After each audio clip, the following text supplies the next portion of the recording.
যে ঐক্যমত কমিশন যেভাবে দফায় দফায় সভাগুলো করছি, এমনকি জুলাই প্রক্লামেশন নিয়েও কিন্তু এটা করবার সুযোগ ছিল।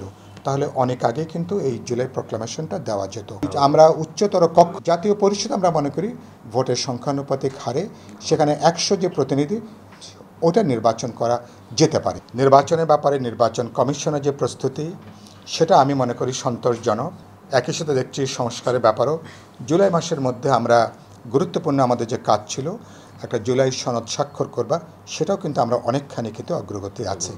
বাকি থাকছে আইন শৃঙ্খলা পরিস্থিতি। এটা আমি মনে করি সরকারের মধ্যে হয়তো অনেকগুলো সরকার কাজ করছে, যারা হয়তো দেশটাকে আরও একটা নৈরাজ্যের দিকে নিয়ে যেতে চান কিনা এটা দেখা দরকার। সরকার ঐক্যবদ্ধভাবে যদি সিদ্ধান্ত নেয়, আমি মনে করি 7 দিনের মধ্যে আইন শৃঙ্খলা পরিস্থিতির গুণগত উত্তরণ তার উন্নয়ন করা সম্ভব। এটা নির্ভর করে আইন শৃঙ্খলা রক্ষাকারী বাহিনীকে আপনি কিভাবে নির্দেশনা দিচ্ছেন, তাদেরকে পেশাগত দায়িত্বের মধ্যে কিভাবে আপনি যুক্ত করছেন। যদি পরিষ্কার করে বার্তাটা যদি এখান থেকে যায়, আমি মনে করি তাহলে এটার খুব বড় কোনো ব্যত্যয় হওয়ার কোনো সুযোগ নেই।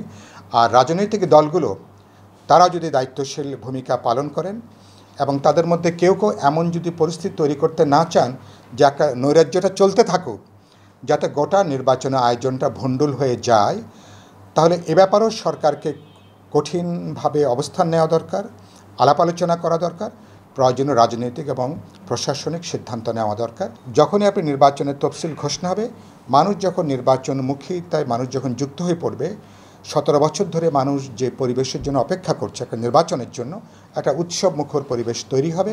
এই পরিস্থিতিতে একটা গুণগত পরিবর্তন হবে বলে আমি এটা বিশ্বাস করি। এই দাবিটা হয়তো নির্বাচনের আগের দিনে হয়তো বিপ্লবী ওয়ার্কার্স পার্টি বলতে পারে যে নির্বাচনে পরিপূর্ণ পরিবেশ লেভেল প্লেইং ফিল্ড এখনও তৈরি হয়নি। কেন?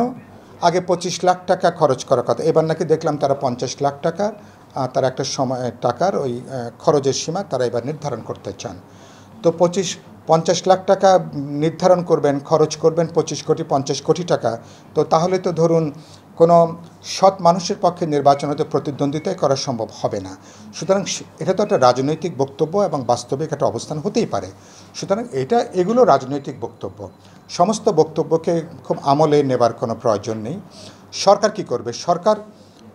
সরকার সিরাতুল মুস্তাকিমে হাঁটবে। সরকার তার প্রধান যে ম্যান্ডেট, বিচার সংস্কারের পরে সরকারের বড় ম্যান্ডেট হচ্ছে জাতীয় নির্বাচন অনুষ্ঠান করা। এই কাজটা সরকার যদি করে বেরিয়ে যেতে পারে, নানা সমালোচনার পরেও সরকার কিন্তু A++ দিতে আমি কিন্তু দ্বিধা করব না। সেটাই সরকারের বড় ম্যান্ডেট, সে কাজে তারা করবেন।